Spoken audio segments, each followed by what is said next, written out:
Welcome back to Ivy Unleashed. We have Dr. Stephanie back in the house, well requested. This is going to be an awesome episode. We are talking about creatine, colostrum, all of the women's health supplements that are really the buzz right now. And we have the perfect woman to dive into it. So Dr. Stephanie, welcome back to Ivy Unleashed. I'm so happy to be back with you ladies. We love your brain. We love your brain. We love you. It's so fun and so exciting to have an expert that is living it, everything. We're always talking about Dr. Stephanie, how she is the niche. She is a woman who is going through these things and literally in real time developing products that she knows she needs.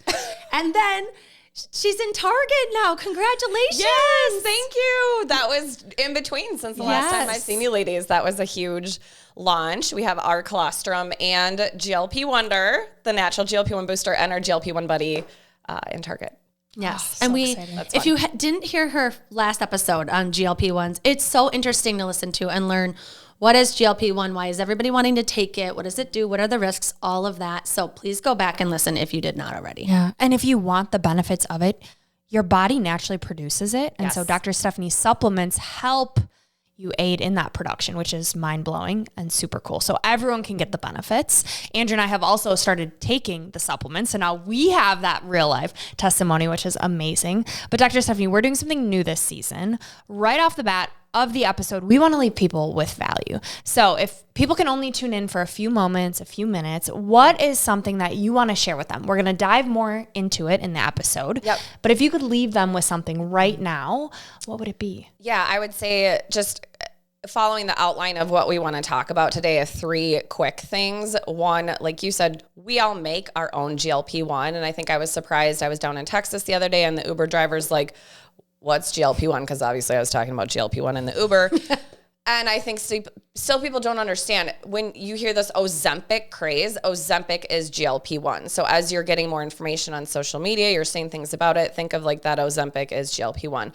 But number 2, creatine is so increasingly we're getting research that creatine is so beneficial for cognitive support, brain, memory, processing, focus. So I think that is a deep dive that everyone should learn about and when they have time. Yeah. And I think a segment we're going to do at the end of this episode, since we've already had Dr. Stephanie on, instead of doing Unleashing Ivy, we're going to do questions from the audience because we have a lot of questions coming in about this, which is really exciting that you can answer all of these. We'll see. But what people are really wanting to know is creatine just another one of these fads, another one of these crazes, just like Ozempic, is this going to be the new thing that everybody's doing and everybody's focused on, and then it's just going to fade away again? What do you think about that? I don't think so. I do think that I can appreciate that perspective because I think everything is like so cyclical, and it's like what's old is new and like where did creatine come from? But I actually now put creatine on the same level of like supplementation as magnesium. So creatine really is one of the most studied supplements of all time. And I think what is exciting and new about creatine is that, yes, we know it's very beneficial for muscle strength and muscle recovery, but now after enough time and studying of higher doses, we're seeing all of these other ancillary benefits for creatine. And that's kind of like GLP-1. It's like GLP-1 started as a diabetes medication, and then it moved on to an obesity medication for weight loss. And now it's heavily being studied for Alzheimer's disease as a neuroprotective agent. And so I like to say, obviously, the media runs with things that are sexy too, but I personally, as a healthcare provider, I think there is a lot of benefit to supplementing with creatine. So I think it's around to stay.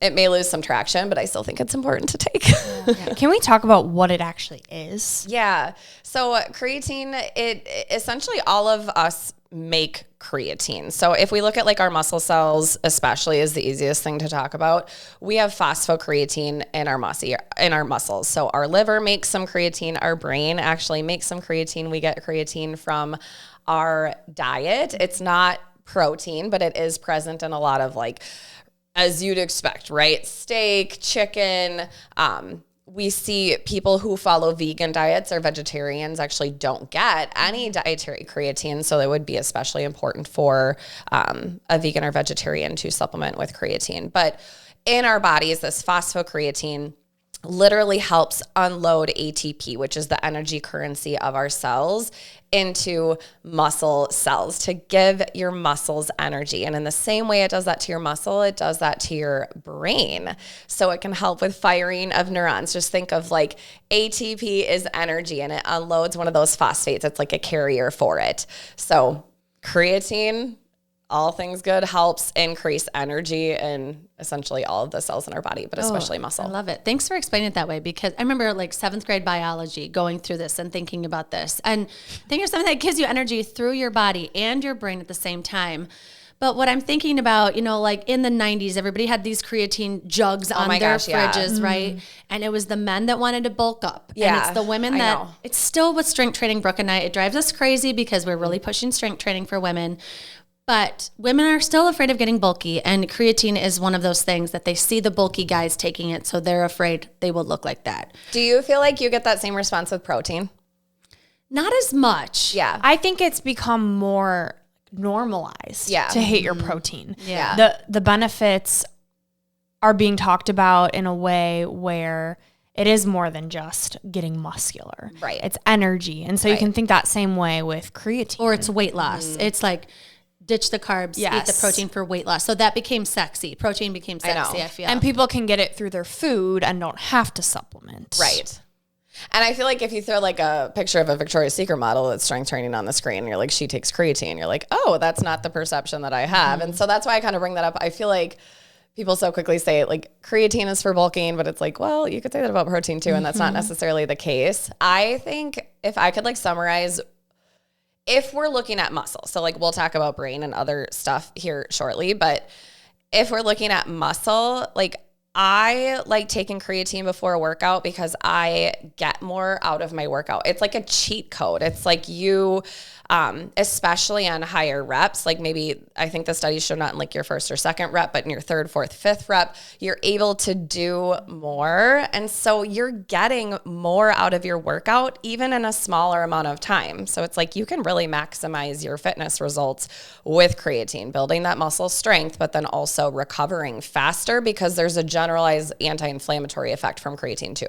Yeah. Like if you're so sore after workouts, Yeah. I think that's another like, ooh, interest. I'm to going to try take this. some right now. Yeah, You here. guys are making Yeah, what? I already took a lot today. Yeah, let's talk about that, Dr. Stephanie. Yeah. You came in this morning and you said, I've taken a lot of creatine. Why? I've taken a lot of creatine. So I think like the standard norm that most people take, except those bulky bodybuilder guys, you know, at the gym. The standard recommended dose is about 5 grams a day, which we make, I think it's like 1 to 2 grams a day. And then you can get 1 or so gram in your diet if you're eating meat. But 5 grams is really that dose that helps over time, over like 2 to 3 weeks, saturate your muscle stores of creatine. 95% of our creatine's in our muscle, 5% of creatine is in our brain and heart and other places. And so what we'll talk about is you really do need to get to a higher dose to cross the blood-brain barrier, which you can, but your brain is kind of resistant to utilizing that creatine. So the studies show that at like 10, 15, 20, 25 grams of creatine, you can negate the effects of a bad night's sleep. So what these studies are showing is that in a severely sleep-deprived individual, think me, think new moms, think stress, like all the things. It can just like counteract that brain fog, I would call it. So it helps within a few hours of taking that high dose, you're immediately getting some of the benefits and saturating the brain receptors for helping that firing. And I just like to say it's like negating, like I said, the brain fog. So like another great example, I was speaking at MomCon, which is exactly what it sounds like. It was the conference of thousands of moms in Orlando. And that night too, it's like I slept 4 hours, but I'm like walking in taking 20 grams of creatine. And I think you can really, it's not a long-term solution to poor sleep, of course, but like in those instances where you have a really bad night's sleep, I think it can help you more effectively than like a caffeine where you're getting the peak and crash. Yeah. And I want to talk about that because for our listeners who have been listening for a while, they know that me and me and caffeine, we have a relationship. Yes. A relationship that I'm trying to break up with. Yes. Not necessarily break up, but just a healthier. Like, I don't want to have such a hard reliance on it. I know. And I've always been after supplements of like that don't have caffeine. Yes. To try and help break that. And Yep. more so the crash and the peak that you're talking about of like feeling, and then an hour later, I'm like a zombie. Yes. And so these two products here, if you're not watching on YouTube, which I highly recommend you do, but I started these two. So we got the GLP-1. Why wouldn't you? And we can see you beautiful ladies. Like I would Buddy. watch on YouTube. Okay, fair. Back Tune at in. ya. Tune in. If you haven't seen Dr. Stephanie is beautiful. She is beautiful. But these two, so I've been taking the GLP-1 Buddy. I'm not on a GLP-1, but for these ingredients that I think everyone can and maybe should be taking. So like we've been talking about the creatine. Also there's collagen. There's electrolytes. So I've completely switched from spending so much money on just electrolytes to now getting so much bang for my buck in this one powder. It's amazing.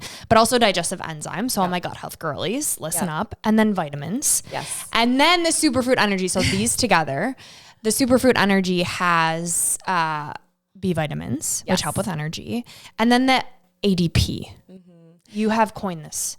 Yeah. Elevate ADP. Let's talk about that because these together have made such a difference. I have literally like half my caffeine. I have so much natural energy. My mood is better. Let's go. Like I gotta get in on I'm this obsessed routine. with these. So thank you. Thank you for trusting me and trying them. But I think creatine is like hugely beneficial for energy, which is why I take it in the morning too. I think some people, of course, like, and let's dive into that, but like take it at the same time every day or try to time it around your workout, which for me really varies. So I'm like consistently like, I'm just going to take it in the morning, regardless of when I'm going to work out that day, regardless of when I'm going to eat, but especially pairing it with electrolytes can really help with the absorption and the utility of getting the creatine and where it needs to go. And one thing, can I just say something quick? So I'm notorious for like, I need caffeine right when I wake out of bed. Like I look forward to that cup of coffee. Same. I know it's not good for me. I know it doesn't help with my energy naturally, but having this, I'm now like, do I really need a coffee yet? Yeah. I'm like, who am I? Yes. I just needed to put that in there. Yeah. But like even this morning, right? Like I did a hot yoga class this morning and my non-negotiable is like, okay, I did 3 scoops of creatine and then I took one later when I got home, which is 15 grams. And then I have my coffee, but I find like by the time I got to yoga, like I hardly really drank my coffee, you know? You're like, okay, I'm awake, I'm doing great. But it's really a well-rounded supplement. And of course I coined it GLP-1 Buddy because in my practice, like my whole experience was managing a lot of patients who took GLP-1, whether that was for diabetes or obesity, and you see all the side effects and you see some of the deficiencies of people that are like, I feel terrible while I'm on my GLP-1, but you see so many great results too. So this is really a way to try to like mitigate some of those side effects, why you're not feeling so great, but it is great for everyone. And I get that feedback so often. It's like, I'm not on a GLP-1, but can I take this? Absolutely. Maybe someday I'll rename it so that you feel more confident doing that.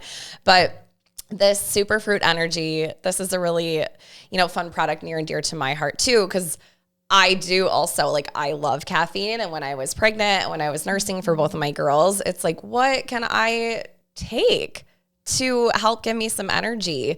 Now I will say if I was pregnant, I would consider doing creatine, but this Elevate TP is a branded ingredient that does have some clinical studies showing, again, we're talking about ATP, the energy currency of our cell. And don't ask me to draw the Krebs cycle that you memorize when you're like in college and never have to regurgitate. I don't know why I was thinking about the Krebs cycle, but I was like, don't ask me any more questions about ATP. Brain works. It just it increases ATP. Okay.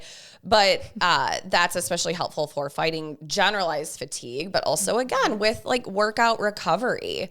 And so I think if you're doing heavy lifting or like a high intensity workout too, especially, that can be helpful after. Yeah, I got to the point where I was like, I want to fix why I don't have energy. So instead of having caffeine that just blocks your brain from saying the adenosine of, hey, I'm tired, it's like, let me actually go to the source and help my body naturally produce that energy. Amen. And I, in a long-winded way, kind of talked about creatine benefiting the brain, but I think like one of my take-home messages, if you're listening and you're considering maybe going on a higher dose of creatine, because again, to really get the cognitive benefits, you have to go over 10 grams. That's where they see it can effectively penetrate the blood-brain barrier. Creatine is super effective for those individuals who are metabolically stressed. So that's why in a state of sleep deprivation, high stress environment, metabolic dysregulation, you see the most benefits of supplementing high dose creatine in those individuals. So if you have live a super chaotic lifestyle, you're not sleeping well, I think this could be something foundational to layer in. Yeah. Now, what about the amount of creatine in the GLP-1 buddy? Do you feel like that's enough, or people could supplement on top of this? I would recommend, it depends what you're using it for, right? This for me is enough definitely to help with that lean muscle preservation, help building that muscle strength, which is absolutely imperative if you're on a GLP-1 medication. And as you age, right? Like as you age, you're experiencing what you call sarcopenic obesity, or not even obesity, but you're losing muscle. And because your hormones are shifting as we get older, God bless, you're gaining more fat. And so that ratio of muscle to fat is declining. And that is one of the reasons our metabolism's slow. So if you can counteract that with some of the creatine, it's especially beneficial. But I would additionally even consider taking 2 of those a day if you're looking for cognitive benefits. There's nothing in here that you can't double up on that's unsafe. There are fat-soluble vitamins, but they're still within the recommended daily limits of what you can tolerate. Okay, amazing. Last question about creatine before we move on to colostrum is, are there any risks of having too much creatine? Is there a limit we should watch out for? Can we just go crazy off the rails with this, or what's such a great question. And when I think of safety concerns, my mind goes right to kidney, but I'll say probably a concern that I hear in social media is like, what about bloating? You know, like I don't want to have water retention, because sometimes you can see water retention with this, but it is transient. So with more time, you do see that some of the water retention can go down, but that also, it increases intracellular hydration. So like as the creatine is being used, it can basically explain your cells with fluid. That is dose dependent too. So like if you're listening and you don't take creatine, don't probably just start right on a 20-gram dose. And I think that was the old recommendation of, you're doing bodybuilding and you want to just completely load up. That can cause you some GI distress, and that can cause you more bloating. And the bloating is reversible. So don't not try it because you're scared of that. As another caveat. So I would say starting with 5 and then increasing by like 5 gram increments would be best practice. I definitely have looked into kidney function, right, being a concern. So you want to make sure that you are staying hydrated if you take creatine. And I think something that surprises most people that this isn't necessarily harmful to the kidney, but it can give you a false elevation in some markers of declined kidney function. So basically, if you go to the doctor, and I don't know if you've experienced this, but they'll check your serum creatinine levels, right? They use that level because it tells are your kidneys filtering this creatinine from your body. If the creatinine's rising, it's like, oh, your kidneys aren't filtering that. Maybe your kidneys aren't functioning properly. So they use that level to do a calculation of what your kidney function is. Creatine can elevate your serum creatinine, but not because your kidneys aren't working. It's because you're taking a ton of creatine. So it's good to have your doctor know, like my husband and I, he went through that. Like his serum creatinine was high, and they're like, oh my gosh, your kidney function's bad. And he's like, well, I'm taking 20 grams of creatine. So really the best practice is holding it a week or 2 before your lab to have a proper evaluation of like what truly is your kidney function. But as far as like being harmful to your kidneys, no, but of course, make sure you're staying hydrated. Okay. Good to know. Yes. Okay. Let's switch to colostrum, another C that is very popular right now. For those listening who have no idea what colostrum is, or maybe have heard about it and are like, tell me more. Yeah. Let's give them the lowdown of just first, what is it? Yes. Colostrum is the first food that all mammals make. So if you've had a baby, you probably have seen, or if you are breastfeeding, colostrum come out. But all mammals, sheep, cows, us, we make this essentially liquid gold, and it's called liquid gold because when colostrum comes out, when you're first breastfeeding for the first 24 to 72 hours, it is so rich and dense in nutrients. There's fatty acids in there. There's immunoglobulins in there. There's all of these antioxidants and wonderful growth hormones that really nourish your baby. Now, what's really interesting, and I think still, there's over 5,000 studies that colostrum is not only good just for newborn babies, but can also have profound benefits for adults. I love it. And guess what? Dr. Stephanie makes colostrum. I make colostrum. I mean, I don't physically make colostrum. We have a colostrum product. And it's in Target. Well, I mean, if you didn't listen to the last episode, she's in a lot of different stores. And I really like to tell people now that I know this. This is like my new fun fact. CVS. You're in CVS, which is like the best case scenario for a supplement you take because they require third-party testing. You can't just put anything on the shelf. Yes. And another fun fact about Dr. Stephanie is that she will take things off the shelf and test them herself and see how other supplement brands are putting false claims on their box. So this is who we're talking to right now.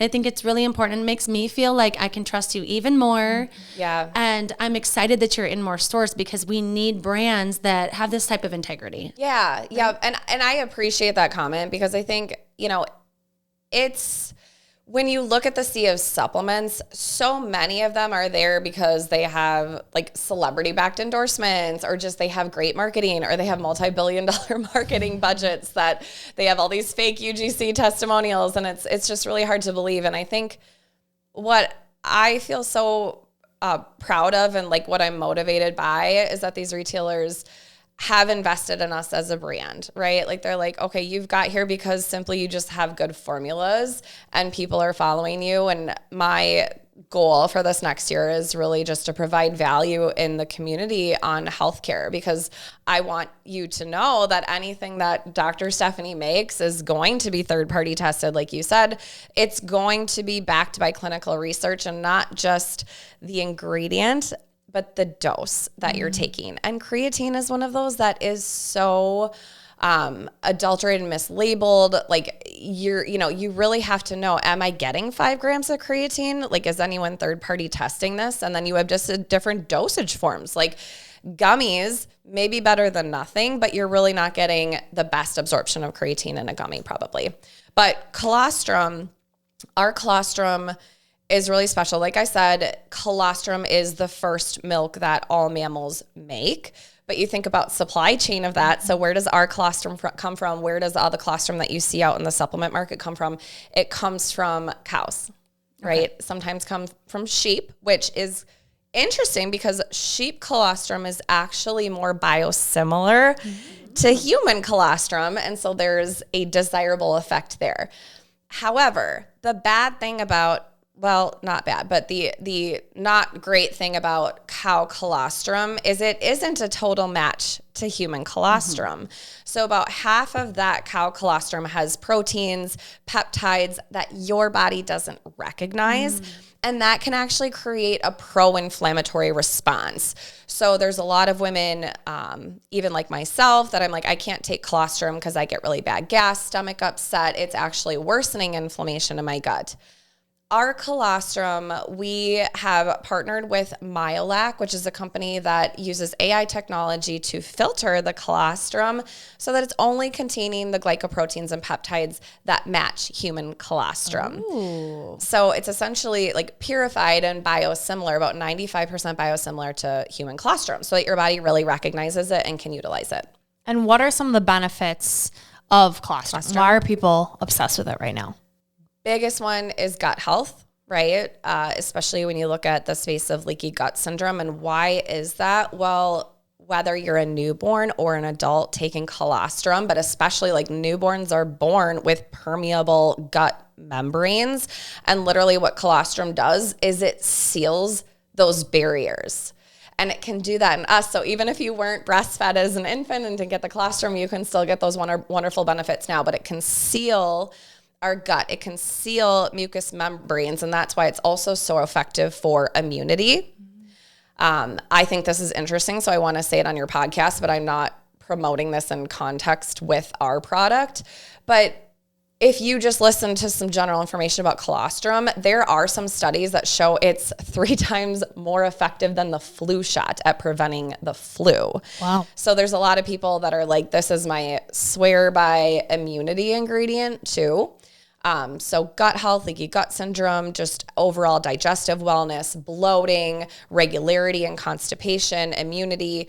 And last but not least, because this is like a superfood that affects all things, is skin and hair health. So love that. I could go into so much detail about the hair health thing, and I will at maybe a later time. This is available in the new mom section near baby care. However, I have a special announcement.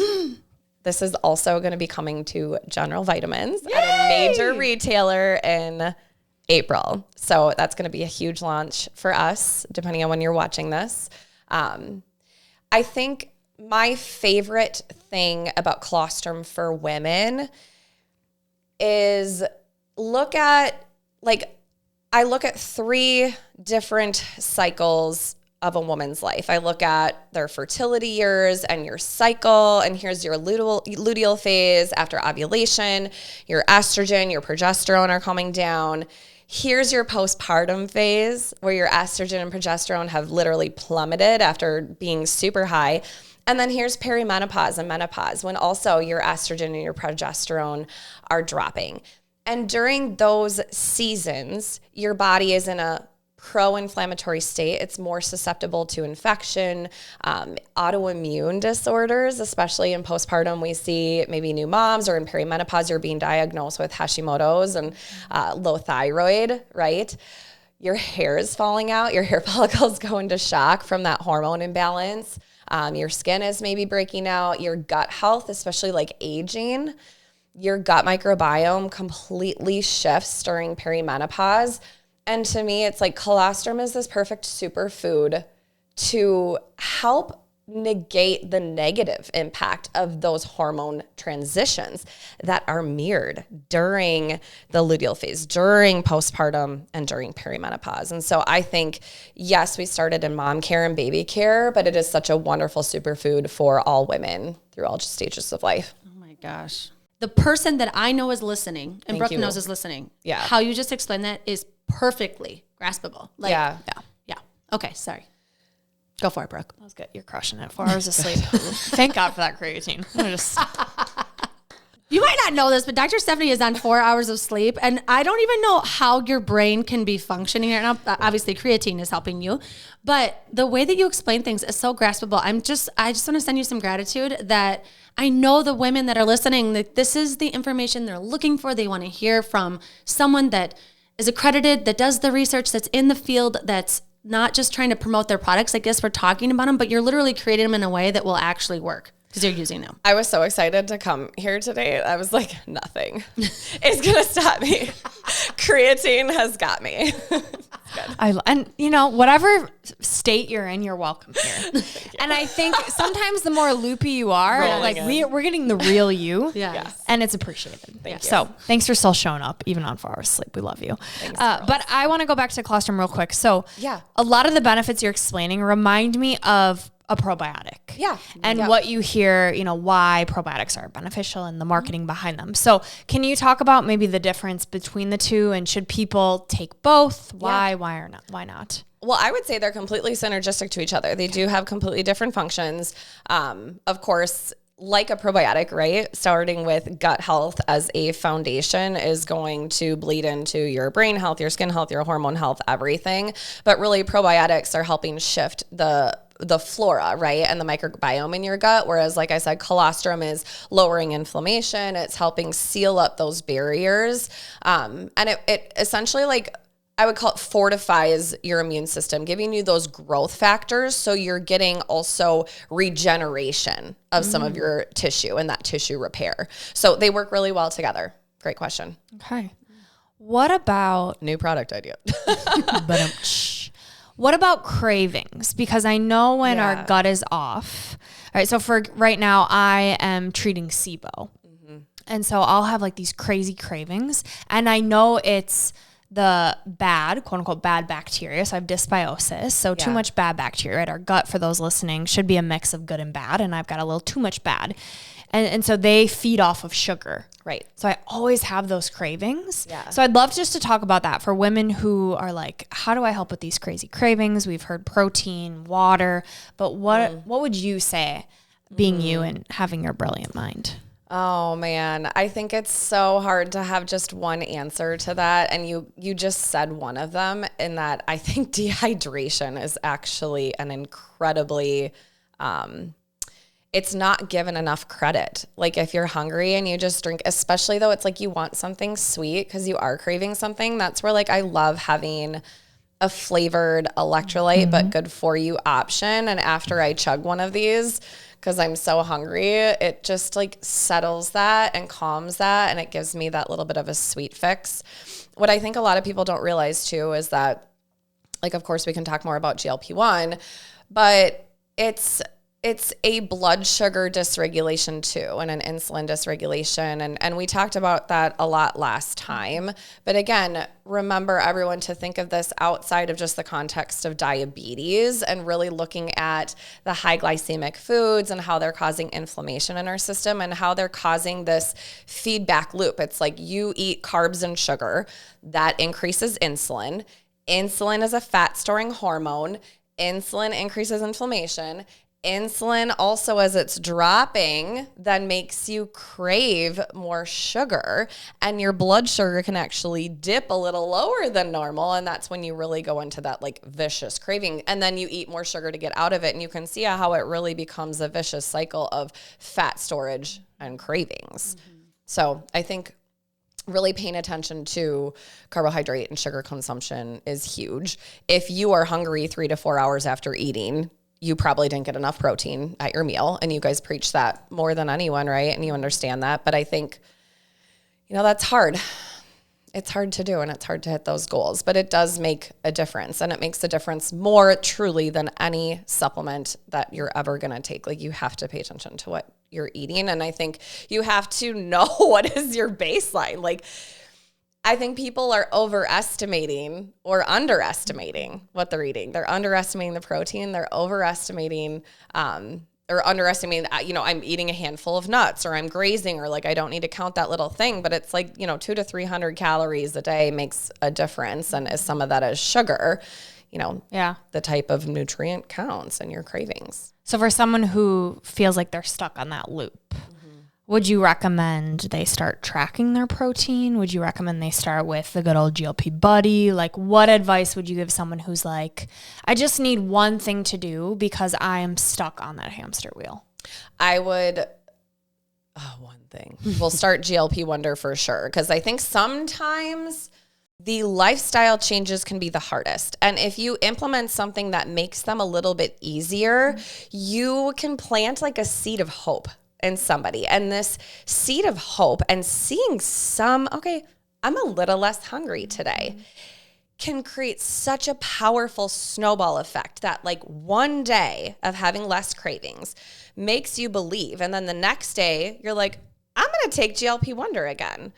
And then the next day you're like, okay, I'm going to have a little more water today, or I'm going to add in something else.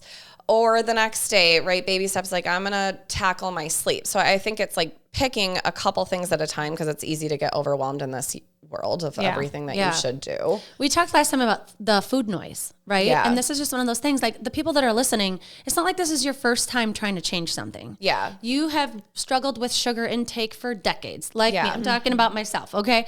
You've struggled with this where you're craving the thing, you're impulsive, you're grabbing it, and then you're back in that loop. And so I love that you said where this is something to give you support where, okay, I keep saying I'm going to do this thing or change this thing, and there's no shame in it. We all struggle with something. There's something in our health that we keep not doing. We say we're going to change in the new year. We try for a couple weeks and then we don't, right? Yeah. And so I love how you said that, like, there's no shame in admitting, like, this is something I struggle with every day. There's so much food noise, and if I need a little bit of help, I can focus on my hydration. I can focus on taking GLP Wonder to get some help. This natural, and it's going to give you kind of that like reduction of the food noise, because it can be so loud. It's not like GLP Wonder, right? to recap, increases your body's own production of GLP-1 by 22%. So it helps suppress some of those cravings, suppress some of the appetite, gives you that gentle boost in GLP-1, but it's not a medication. So I think, if you're someone considering a medication, it may be a great option for you. Like, we have seen patients that have struggled with their weight their entire life. And like, this is absolutely nothing short of a magic bullet to help them achieve their goals and feel good in their body. But I think a lot of people still are like, I don't want to jump to that. And even maybe a little bit of a tangent, like I feel like I'm seeing a lot more microdosing GLP-1 now, right? Mm-hmm. Like even on streamed TV ads, Noom just had one, microdosing. And I actually went through the questionnaire, filled it out, because I want to know, like, what are you recommending to people? And it's super interesting. They came up with a recommendation for Victoza, which probably nobody knows because Victoza was approved as a diabetes medication. And it is the lowest starting dose of a daily GLP-1 injection called Victoza. That was like, oh, this brings me back to endocrinology years. But, really interesting. And I think I would say I'm not scared of like pushing anyone to a medication if they're the right candidate. Mm-hmm. And yes, while GLP-1s are intended to be lifelong therapy, I have seen many cases that it's like people are able to lose some of the weight, keep the weight off, as long as during that rewiring of their lifestyle, rewiring of their brain circuitry, they are implementing all of those foundational habits: protein, weightlifting, good sleep, etc. Yeah. So. And we talk a lot about the GLP-1 the first episode that you were on. And so for those of you who haven't heard that one, highly recommend go back and listen. But today we've been talking about the Buddy and now we've brought up the Wonder. So can you talk about just the difference and if people should have both together? And you just bring up the Wonder. So I want to make sure people know exactly what we're talking about. Absolutely. Great question. So my GLP Wonder and my GLP-1 Buddy sit next to each other too. And GLP Wonder was my super exciting way of like GLP-1. Like really very marketing of me, and I'm not very good at marketing, but here we are. GLP Wonder is for everyone looking to naturally boost their GLP-1.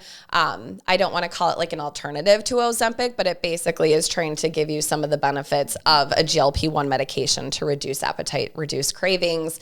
This is, after the new year, our resolutions is a great time to embark on that, and especially speaking for myself, like women 40 plus, I'm not 40 yet, but I'm almost 40. You're going to the gym in the new year with your husband and he's following the same workout routine and he's following the same diet and he's just like shedding the pounds. And you're like, what? Why am I not losing all the weight like you are? And part of that is our cortisol is high, our estrogen and progesterone are dropping, our muscle to fat ratio is lower, so we're burning less calories at rest. And I think to have an extra boost for women, when you're trying to go through that lifestyle change and you're starting to see the weight loss and now your leptin hormones are going down and you're so hungry and your ghrelin is high, it's like your hormones are all working against you to keep losing weight. And so I think it's a great option. Like GLP Wonder can help you push through some of those plateaus. GLP-1 Buddy, I designed for someone on a GLP-1 medication to help, like I said, mitigate those side effects, really feel good while they're on their therapy. We know GLP-1 medications can cause some nutrient deficiencies. Part of that is because the medication does delay how food moves through your stomach, so it can change the absorption of some of our fat-soluble vitamins, vitamin D, magnesium, minerals, but also you're eating so much less that some people, it's like really crushing their appetite, so they're not getting enough protein, right? So pairing this with protein is great, but fat-soluble vitamins, digestive enzymes, helps keep that gut balance, helps keep you hydrated. Just like I said, cravings, hydration is a huge thing. And we actually see people on GLP-1s can lose some of that thirst reflex. So not only you're not hungry, but you're not drinking enough water. So a comprehensive approach to support your GLP-1 journey. Yeah. So Wonders to boost GLP-1, GLP-1 Buddy, that's your buddy when you're on a GLP-1 med. I love too that you talk about lifestyle changes in the midst of this, that this isn't just a one solution to everything. No. Like you do have to, whether or not you want to hear that. Yeah. And it's tricky because it's changing, your food cravings, right? We think is such a natural thing. Yes. But then we're also doing things that are just sabotaging them and making it like this vicious cycle we were just talking about. And so I love that this is part of what we do, that you have these to lean on. And also that your goal setting, you're thinking about actually putting protein in your body. You're actually thinking about sleep. You're thinking about getting the water into your body. And all of these things are so important along with what you're taking. So these are things to help you out in the midst of making these lifestyle changes. It is not a fix, right? It is to come along in the midst of what you're doing right before you go to the gym and right after when you're hydrating again, to have the electrolytes after and before. I think it's so great that you talk about that, how this adds into that routine, because you can't not go to yoga or strength training or drink the water or eat the protein. Like, you have to eat. Yes. And it's important because you need to get all your nutrients along with what you're providing. Yes. You have to eat. You have to fuel your body. And especially like a woman in your cycle, right? Like, here's your follicular phase, your ovulation, and then your luteal phase. Like, you can't just starve yourself. Your hormones are going to go. Yeah. It makes it worse. Right. HELL. So you have to eat and try to eat nutrient-dense foods during your cycle. As you're both speaking, I'm like, and this is why health and wellness can be very overwhelming. Well, that's why it's like you have to pick a couple things. Otherwise, you can't change the world.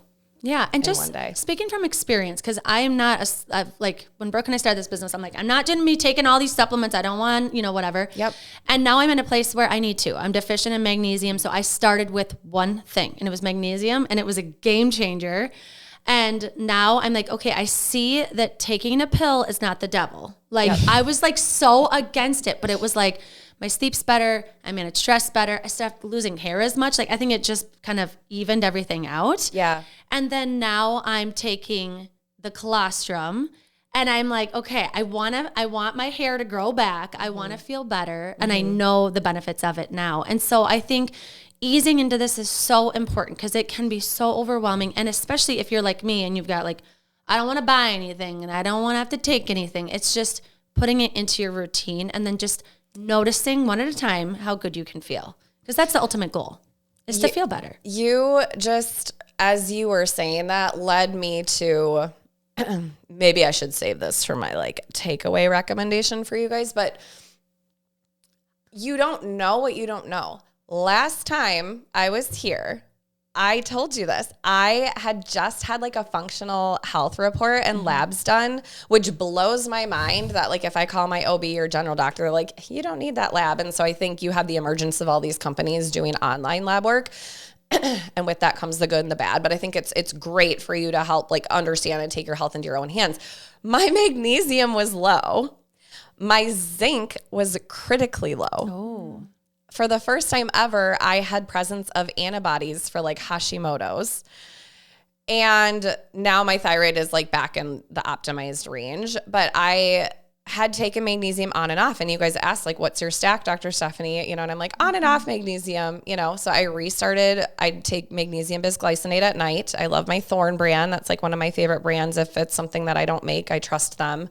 And we trust Smidge. We just got to throw that in there. And Smidge, yep, absolutely. I have looked into that. They're amazing as well. So that's a great brand to try.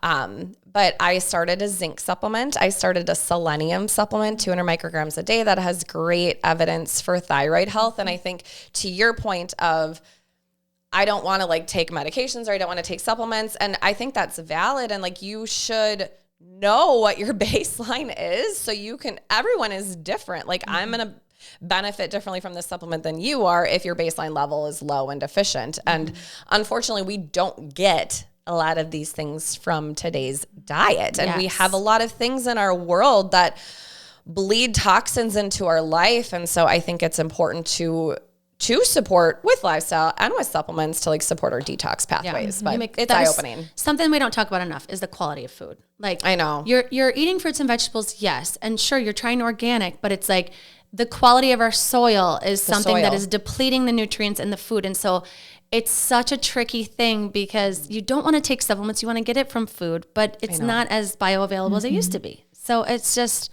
It's like food is medicine, but also... Yeah. I know. Check your numbers. I know. Well, for me, I have taken so many supplements and so many at one time that both of these products that I'm touching, for those listening, the GLP Buddy and the Superfruit Energy, they have so many things I was taking just in one. Yeah. And so that has saved time and energy. Like, you make it so less overwhelming, even just the way you explain things. Yep. So thank you. So I just want to put that little plug.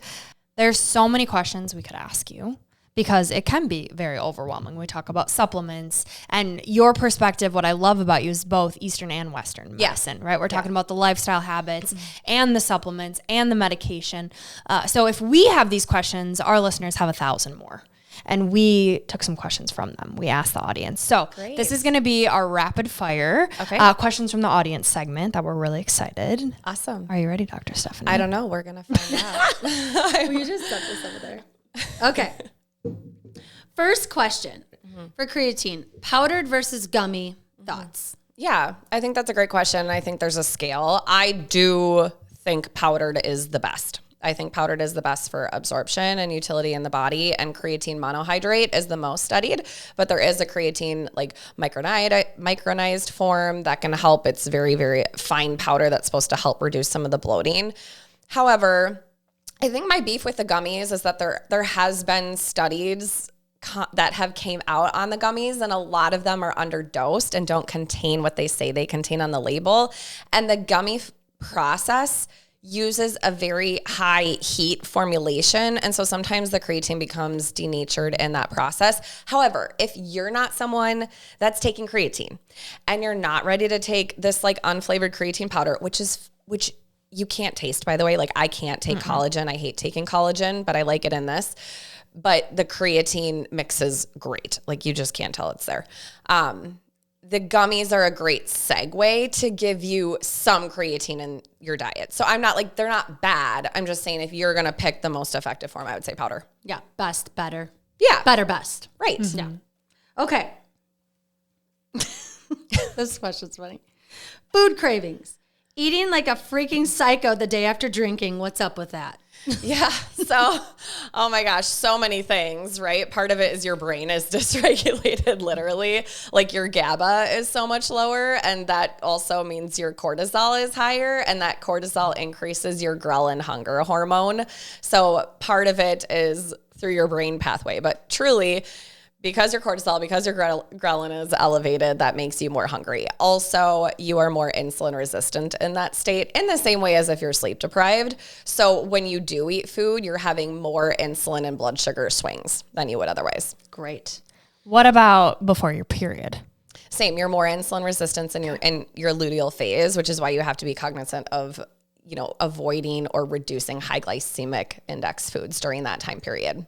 It's so hard because, like, that's all you want. That's all you want. And so that's a good point. Like, where you're talking about earlier, don't starve yourself either. It's like, you actually need to eat more probably during that luteal phase because of all the things going on in your body, trying to shed that endometrial lining.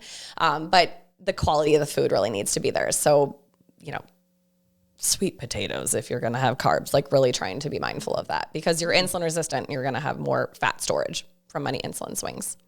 All right. What are the supplements we should actually be taking in our 30s and in our 40s? Well, again, I think that's tailored to everyone. So I think I'm a huge proponent. If you're going to spend a few $100s on anything healthcare related at the beginning of the year, I would do a personalized test of your lab panels, which includes magnesium, vitamin D, vitamin B. What are your liver enzymes? What's your kidneys? What's your thyroid? Like, really having an understanding there. Having said that, I do think magnesium, I do think creatine, vitamin D3 mixed with K2, which is what I take. I think those are hands down non-negotiables. And I also think it depends on your goals. So if you're looking to support, bone health, which I think is becoming a more sexy conversation too, that we have to start thinking about in our 20s and 30s, is this critical decade of like 35 to 50 and setting ourselves up for longevity. But again, if you have any specific concerns like liver health, skin health, I love glutathione. I don't know. Okay. You have to tailor it. But I love magnesium. I love creatine. I think everyone would benefit from GLP-1 too. Mm-hmm. All right. For sugar cravings in the 40s, why is it such a huge spike of wanting sugar as you get older? Well, part of it is insulin resistance. As you get older, your estrogen is declining, your progesterone are declining. That comes pro-inflammation. That comes, you're less able to handle spikes in cortisol, and you're less able to handle high glucose, high carbohydrate foods like you used to. So, and you're not sleeping as well because those hormone changes can cause insomnia. So it's really kind of like a snowball effect, and it is hard sometimes to identify what is the root cause of it. But I think hormone dysregulation is the root cause. It just leads to so many different imbalances. Being a woman is so fun. Yeah, I'd love to do an episode on, like, again, hormone replacement therapy, and like really diving into some of there's a lot of meat on the bone around that.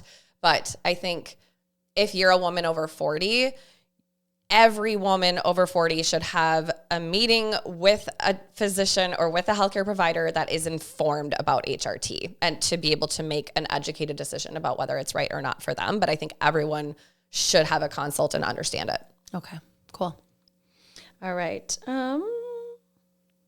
Because they see that like replacing estrogen and progesterone or supporting healthy levels of that is single-handedly like the most effective way to maintain metabolic health and to reduce fat storage, not just GLP-1. I love it. Okay, 2 more questions. One's about fiber. She says, I know natural fiber from foods is best, but what about like high fiber tortillas? Does this still have the same health benefits, or is it a scam? I struggle with fiber and some of the recommendations around fiber. I'm one of the individuals that, like, if I supplement with fiber or take foods that have a lot of fiber, I get stomach distress and gas. And so I have a hard time staying consistent with it because that sucks, and that's a hard hump to get over. So I don't necessarily think it's a scam, but I think you have to holistically look at the food label, because sometimes in efforts of like adding in the fiber, they're adding in other things like sugar alcohols, or you're seeing, high sodium. So I think if it's just adding in some fiber, that's great. But to truly counteract some of the carbohydrates of what you're eating, it has to be over 5 grams of fiber. So if I like put my diabetes educator dietitian hat on, and you're a person in front of me calculating insulin dose, which is very serious, and you're calculating how many carbohydrates you eat, you can actually subtract from the carbohydrate count the number of grams of fiber that are in that food. So if it's 10 grams of carbs, 5 grams of fiber, you actually dose insulin for 5 grams of carbs. So it truly does directly negate some of the impact of that food you're having. Ooh, that's a Great answer. trick. Okay. All right, last question. It's kind of similar to the creatine question, but best way to get creatine and colostrum, which method? Powder or pills? Well, you have to take, I love this question, right? Because you have to take a very high dose of both, with a caveat. Creatine, 5 grams at minimum. You can only fit about 700 milligrams of powder in 1 capsule. And that's a big capsule. So you would be taking like 6-7 capsules of creatine for it to make a difference for you. So creatine really is best in a drink mix. Colostrum, this is interesting because colostrum, historically, you need at least 1, most likely 2 grams of colostrum to get those benefits. Remember, because this is cow colostrum, we need to take all of it, and so much of it, our body doesn't absorb and recognize it as well as human colostrum. With my Dr. Stephanie's colostrum, the purified colostrum, it is effective at 100 milligrams. And so that's why you can take this in a 1 little baby capsule every day and still get the benefits of like a heaping scoop of colostrum, because we've gotten rid of all the pro-inflammatory peptides and really concentrated it. And in the clinical studies, it shows it has 7 times the benefits of traditional bovine colostrum. Wow. So that's really cool. Oh my And like Lemmy and Kim Kardashian just launched a colostrum line too. So I was like, maybe all ships rise and more people will be hearing about colostrum everywhere. But truly, Dr. Stephanie's colostrum is purified and great for you. And isn't just there so easy in a to gummy take. form too? Yep, they have a gummy, and then they also have a liquid format, I think. So, yeah. Well, we vote question. Dr. Stephanie's over someone that's not a doctor. Okay. Just try it. Or especially if like you've tried, Armra is the popular brand. If you've tried Armra or Bloom or other colostrum forms and you're like, oh, I couldn't tolerate that, I welcome you to come back to colostrum and try it in this format. Okay. Oh, Thank I you learn for answering those. Wow. so much. Like, I feel like I have to re-listen to these episodes 17 times. And that's just because the amount that we jam in this episode because of you is amazing. So thank you. Thank you. And I think we need to break down even more. 3 takeaways, gold stars, that you want to leave listeners with. Started with that impact question in the beginning. It was amazing. But what would you like to wrap up the show with? If there was 3 top takeaways, what do you hope people leave with today? I would say, again, I want to reiterate, especially if you're like a woman aging, perimenopause is creeping in, that brain fog, all the hormone imbalances, like, please try creatine, because the energy levels it can give you, the clarity and focus and memory recall, and just the neuroprotective effects it gives you, I think can make a really meaningful difference. Number 2, what we didn't talk about, and I know you guys talk about this a lot, is sleep as the foundation of everything, right? Like, everything. I think before exercise and diet and everything, it has to be sleep, because it's really hard to eat well, and it's really hard to have healthy hormone levels and good gut health if you're not sleeping. So I love my Aura Ring. I will say another conversation for another day is it's interesting. I almost wonder sometimes, I was listening to or reading a study maybe, or listening to a podcast of this athletic specialist, and she's like, I don't let our athletes wear their Aura Ring before we're competing, because sometimes they really lean in too hard to the numbers. And you're like, oh, my ring says I didn't sleep, like I'm going to have a bad day. And I think there's some psychological component to that. So that's fun food for thought for maybe a later conversation. And number 3, this is maybe unrelated to health, but that's okay, because we can talk about everything, and mental health is important. But as I age too, and I was reflecting on coming here today, and some general advice I like to give is, there's this book called Die with Zero. And it's talking about like our different life stages, and how, you know, whether it's health or fitness or just like doing fun things and hobbies, how 10 years from now, I'm not going to do the same thing and have the same opportunities that I have now. So I just like want to encourage everyone to be intentional, you know, make meaningful moments, and go wakeboarding if you have the chance, or like go skiing, and like just, you know, do all the things. And I think when you think about supplementing and optimizing your health, you can look at it from a longevity perspective, and you can look at it from like a great quality of life every single day, and feeling good for my family and feeling good for myself, and just trying to find joy every day, because it's going fast. Yeah. And what's beautiful is you're creating things that allow that. You know? Like, if you don't have energy, if your body is off, if your gut health is off, if all you're thinking about is food, you know, like you have the answer to that, along with the lifestyle changes too. And so I love that you're living and breathing it so much. Well, I'm right there with everyone else. You know, I'm a busy mom, and I'm tired, and I'm stressed, and I'm having my own hormone battles, and it just, you know, I'm right there. So I feel like from a healthcare provider standpoint, I'm like, this is what the research says. This is what real world practitioner experience says. But then also, it is amazing how your heart softens and you have empathy. Like, once you start experiencing things yourself, you're just like, wow, I did not give him enough credit to this, because we would have women come into the endocrinology clinic at 40, 50 years old, and they're like, my hair's falling out, I'm so tired, and I can't get rid of this stomach fat. And you're just like, well, you just need to eat less calories. And, like, you know, it's like easy to just think like you can fix that problem until you're living it, and you're like, wait, my hormones are completely working against me. And that doesn't have to be the case. So yeah. Quality of life can improve. Yeah.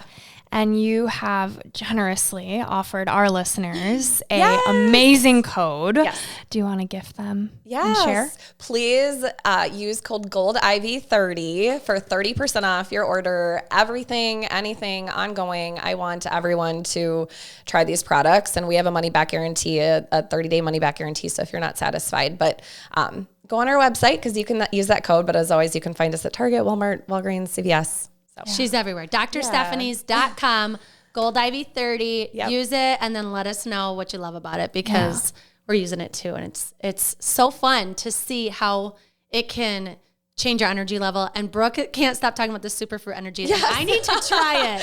I keep yelling at Andrew, like, will you freaking try this? She's like, are you going to like give it to me? Seriously, I'm going to steal this. But no, everyone, 30% off. That's huge. That is huge. So take advantage. Thank you. Thank you, Dr. Stephanie. Thank you. As you know from our first episode, we leave our listeners with a piece of gold, a quote. Would you please send us off with yours today?